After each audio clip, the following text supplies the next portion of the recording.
বিসমিল্লাহির রহমানির রহিম। আসসালামু আলাইকুম ওয়া রাহমাতুল্লাহ। প্রিয় বন্ধুরা, মানুষের বিশ্বাস, ভরসা, সম্মান ও আকাঙ্ক্ষা পূরণের জন্য একমাত্র আল্লাহ তাআলার শ্রেষ্ঠ গ্রন্থ আল কোরআন। আল কোরআনই পারে আপনার সমস্ত হাজতগুলো পূরণ করে দিতে। আল কোরআন পারে না এমন কিছু পৃথিবীতে নেই। তাই প্রিয় বন্ধুরা, যখনই মহা বিপদে পড়বেন, কোনো আশা পূর্ণ হচ্ছে না, তখনই অন্তর থেকে আল্লাহকে স্মরণ করুন, অথবা কোরআন তেলাওয়াত করুন, অথবা কোরআন তেলাওয়াত শুনুন। কাজেই প্রিয় ভাই ও বোনেরা, আমাদের মধ্যে যারা অভাবে আছেন, কোনো আশা কোনোভাবেই পূরণ হচ্ছে না, তাই আমি আজ তাদের জন্য আল কোরআনের এমন একটি আশা পূরণকারী সূরা নিয়ে হাজির হয়েছি।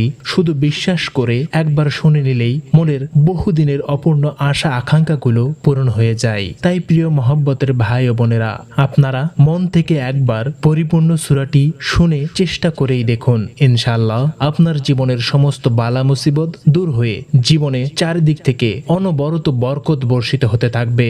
অতএব এখানে শর্ত হচ্ছে, আপনাকে সূরাটি পরিপূর্ণই শুনতে হবে। আপনি সূরাখানা না শুনেই চলে যাবেন না। আর যদি না শুনেই চলে যান, তাহলে হয়তো আপনার যে কাজগুলো পূর্ণ হয়ে যাচ্ছিল বা যে আশাগুলো পূর্ণ হয়ে যাচ্ছিল, তা আবার হয়তো বিগড়ে যাবে। তাই আল্লাহর কাছে দোয়া করছি, আল্লাহ যেন আপনার সমস্ত আশা আকাঙ্ক্ষাগুলো পূরণ করে দেয়, জীবনের রহমতে ভরিয়ে দেয়। আমিন। আপনিও কমেন্ট বক্সে আমিন লিখে মুক্ত দোয়াতে শরীক থাকুন, কেননা কে জানে কার দোয়া কখন কবুল হয়ে যায়। তাহলে চলুন আমরা প্রথমে সূরাখানা শুনে আসি।